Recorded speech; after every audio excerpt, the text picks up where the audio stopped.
Un film et un débat, le FIFDH porte les droits humains sur grand écran. Reportage dans un instant. Au théâtre de Carouge, Marie Zestier met en scène le Dindon. Rencontre tout à l'heure. À l'approche des prix du cinéma suisse, le Cinéma Bio présente la semaine des nominés. Teaser en fin d'émission. La culture à Genève, c'est culte. C'est un grand jour pour Tim Slade. Le réalisateur, basé à New York, vient de présenter au public du FIFDH son nouveau film The Veto en première mondiale. Ce documentaire raconte l'histoire et la problématique du droit de veto des 5 pays membres permanents du Conseil de sécurité de l'ONU, un droit qui bloque de nombreuses résolutions. Pour le réalisateur, dévoiler ce nouveau film à Genève était une évidence. It's probably the perfect place for it because Genève semble être l'endroit idéal pour aborder ce sujet, étant donné la présence des Nations Unies ici.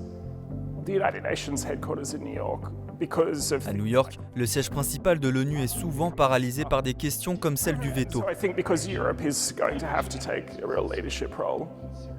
De plus, l'Europe devra jouer un rôle de leadership accru à l'avenir, et Genève peut être un lieu où des décisions importantes sont prises et où l'on peut impulser le changement. Happen in Geneva, and certainly a lot of sort of impetus to make change. Au FIFDH, la diffusion du film est suivie d'un débat. La question du jour, est-ce la fin de l'ONU ? Un titre qui peut paraître provocateur et qui pourtant s'inscrit dans l'air du temps. Quand on a commencé à organiser cette séance, moi je trouvais que c'était un titre un peu trop fort. Mais à travers ces dernières semaines, ça me semble absolument possible qu'on est proche de la fin des Nations Unies si on ne prend pas une action très forte et très vite pour réformer cette institution.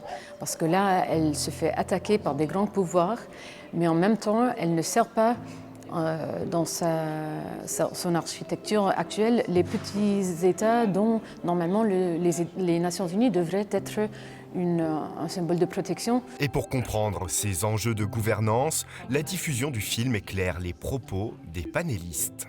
Il y a un autre sentiment dans la discussion après avoir vu un film qui apporte vraiment un message fortement, clairement. On sent un peu plus cette urgence à travers les arts et la culture qu'ensuite on peut traduire dans la discussion à des actions concrètes. We can't wait for On ne that. peut plus se permettre d'attendre que certains pays clés prennent l'initiative de réformer le système. Le changement devra venir de la société civile, ce qui rend les projections et les discussions comme celle-ci cruciales. Discussion. Un film, un débat, peuvent-ils changer le monde ? Peut-être pas, mais pourtant, chaque initiative, chaque rencontre, chaque discussion peut faire germer l'espoir. Je pense qu'on ne peut jamais se permettre de reculer, d'arrêter de lutter pour un monde qui est meilleur. Et je pense que c'est souvent dans des moments de crise que des opportunités deviennent possibles. Et là, le monde est tellement en enfer vraiment qu'on n'a pas de choix que d'essayer d'améliorer les choses. Le FIFDH, un pont entre acteurs culturels, décideurs, activistes et publics pour un monde meilleur. Est-ce qu'on peut le faire une fois un peu? Sur le plateau du théâtre de Carouge, Marie Zestier peaufine les derniers détails de sa version du Dindon de Feydeau, un classique du vaudeville créé à la fin du 19e siècle et que l'artiste né à Genève a décidé de transposer. On a travaillé à resserrer l'intrigue, c'est-à-dire à couper tout ce qui était de l'ordre dans le texte, du commentaire, de la présentation de personnages, pour être un peu plus tout de suite dans le vif de l'action. On a aussi adapté la pièce pour la resituer à Genève. Feydeau écrit des histoires en s'inspirant beaucoup de ses contemporains, donc il prend des personnages très réalistes et il les emmène dans des situations les plus invraisemblables possibles. Un contenu resserré et un contexte adapté pour créer la surprise chez le spectateur.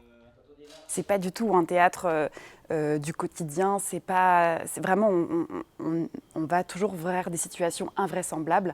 Et donc même si on connaît la pièce, il faut créer cet effet de surprise. Donc ça passe par le jeu, ça passe beaucoup par la direction d'acteurs, ça passe par le rythme du spectacle, donc tout ce qu'on construit en son, en lumière, qui accompagne comme le phrasé d'un morceau musical.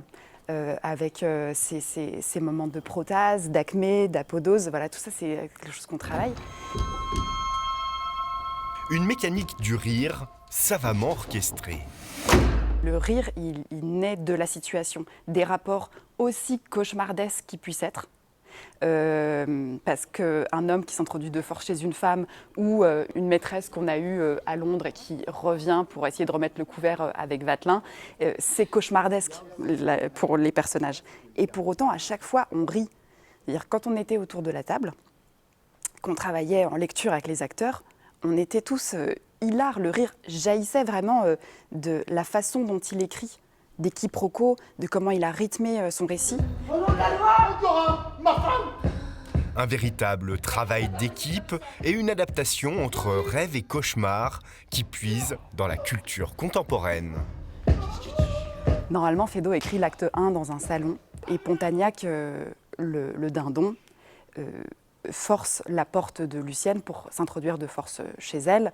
En fait, c'est une intrusion. Ça me fait penser à des films comme Shining, comme Psychose. Et donc, on a décidé, avec mon scénographe, Lucien Ballet, de transposer l'acte 1 dans la salle de bain pour rendre compte de cette sensation et puis aussi de faire cette pièce, une pièce d'aujourd'hui avec nos références, la culture populaire contemporaine, quoi. Le Dindon, à voir au Théâtre de Carouge jusqu'au 23 mars. Le vendredi 21 mars, les prix du cinéma suisse seront remis à Genève.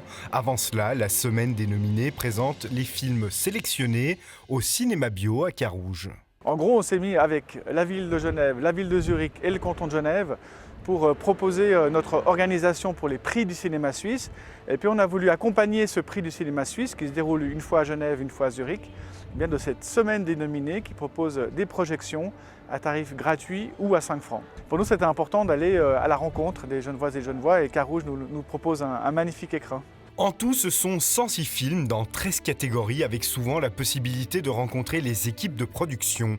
Une façon de changer de regard sur la production cinématographique helvétique. Cet écosystème du cinéma, ce n'est pas que des comédiennes et des comédiens, mais c'est des scénaristes, ce sont des réalisateurs, des réalisatrices, c'est aussi des agents de production. Et de montrer qu'il y a des métiers autour du cinéma, c'est aussi une bonne occasion de montrer que le cinéma suisse a non seulement des pépites, mais aussi des compétences. On a vraiment cette possibilité d'offrir aux spectatrices et aux spectateurs une grande palette de découvertes de cinéma suisse qui malheureusement véhicule bien trop souvent des a priori qu'on essaye de combattre avec cette Semaine des nominés. La Semaine des nominés, c'est du 17 au 23 mars au Cinéma Bio.